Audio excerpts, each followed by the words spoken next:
Anybody trying to date me, my bills are your bills. So And here we have another individual who has confused the rules of dating with the rules of marriage.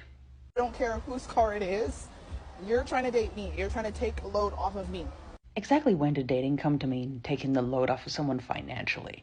And here I thought dating was just about getting to know someone. When did that definition change? So my car is your car. You cover the bills. I don't. No, that's not what that means. If a person is just dating, no. Their property is still their property, and their responsibilities are still only theirs. It's not the other person's responsibility to financially take care of that person. Simple. You're trying to date me, so my bills are your bills. Period. But the simplest thing of all is that individuals with this particular thought process aren't going to end up being the most unhappy, because the individuals that they find are actually willing to support them financially just when they're dating and not when they're married are going to be the ones that they're the most unhappy with, because they have the lowest levels of self-esteem and self-worth. And they're going to find themselves wondering, where are all the real men at? Well, the real men are the ones that won't put up with this type of behavior. People with this thought process end up with cats instead of a husband. I hope the cats she will end up with pay her bills, because I know no man will. Men who have taken a break from dating, what positive changes have you experienced? You ask a great question, so let's talk about it. And ladies, let's be clear. Unlike the Panda Bears, I'm going to tell you what you need to hear, not what you want to hear. First, men save a ton of money. Money that they can then invest in themselves rather than wasting it on expensive dates trying to meet the ridiculous expectations, high standards that today's women have.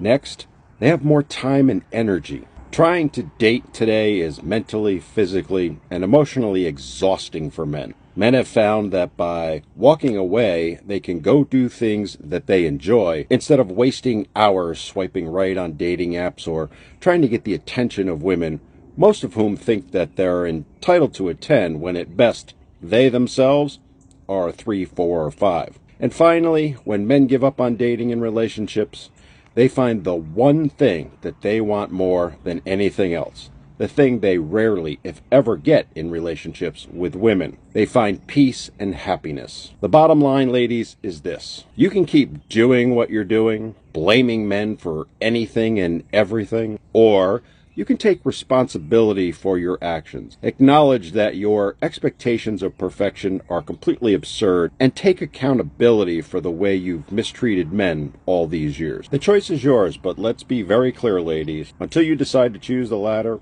the reality is more and more men will continue to walk away, and the likelihood that you'll end up alone is only going to increase. If a woman tells me she's getting a divorce, I'm going to say congratulations. And here's why. Because I know that this decision was not made in haste. That she has tried everything to make it work. Over the last couple days, I've talked to hundreds of thousands of women. Stop the cap. And I've asked them, how long was it between when you emotionally checked out of your marriage to when you filed for divorce? And what was happening in between that time? And the average was 3 to 5 years of emotionally checking out before actually filing for divorce.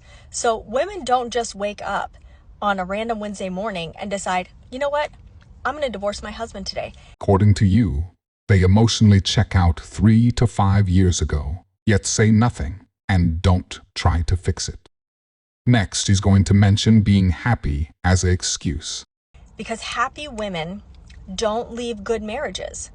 Happy women don't leave good husbands. They do all the time. Why? Because they want something new, not because their husbands aren't good. This is also why so many more women are filing for divorce than men. Because men can stay. Men can stay because they're still benefiting.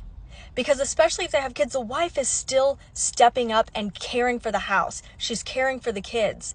Men stay because men don't get divorced and tear the family apart just because they're not happy. I find it hilarious. She says only men benefit from marriage. But in her own scenario, the husband pays for everything while the wife takes care of the kids, which is mutually beneficial and not one-sided, like she's trying to make it sound. It sounds like she wants the husband to do everything while the wife can do whatever she wants. And someone explain to me what it is that men get in return for being a providing man. I'm talking about the men that show up emotionally, physically, financially, and never complain because they take pride in providing for the woman in their life. It actually makes them feel good to see the women in their lives happy. What do they get in return other than these narcissistic, nagging, controlling women? These women will put everything on the internet. Outfit of the day goes on the internet. Relationship in trouble, go to the internet. Dating advice, go to the internet. Horrible dating scene, go to the internet. What is it that these women are giving in return if they don't want to cook, they don't want to clean, they don't want to have children, they don't want to give anything in return other than simply existing and looking pretty? And the majority of women are not even attractive enough to be having a laundry list of expectations. Let's just be for real. You take off the filters, you take off the Botox, you take the lip filler away, you take the lashes away. You have not an attractive woman. Or at least not a 10 out of 10 like these women have their inflated egos. So you get to be treated like shit. You get to be called narcissistic. If you have money, she's going to call you broke. She's going to pretend that she's like this victim, but behind the scenes, you're providing for her while she sits on her phone and seeks attention from other men. So tell me, what is the incentive for these men to continue to provide for these women who do nothing but shit on them all day long? And then if they actually decide to commit to these women because these women love to put on a show and know how to fake a good personality to get the ring or get the bag, then he actually runs the risk of losing everything that he worked so hard for.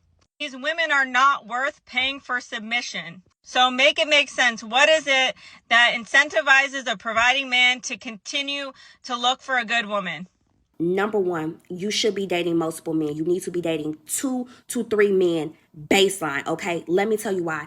POV, you were in a relationship with a guy for 3 years. It didn't work out. It took you 2 years to get over that relationship. When you hit the streets now, baby, you're 5 years in a deficit, okay?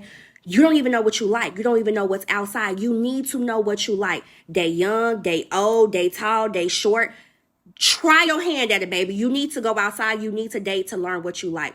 The second reason why you need to date multiple men is because we don't care. This isn't satire. This is genuine advice that they give each other. Then they wonder why they end up single.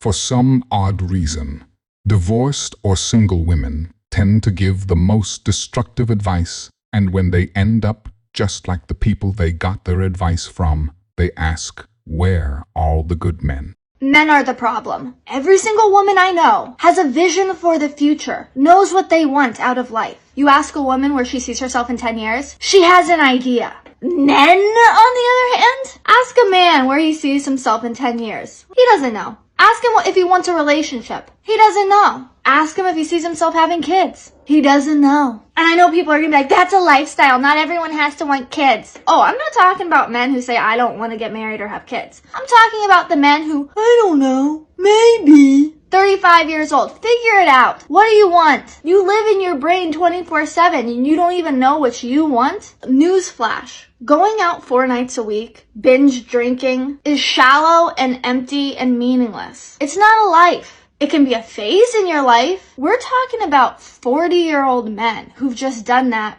for the past 2 decades. Get it together. If you enjoyed this video, I promise you'll enjoy this next video. I will see you there.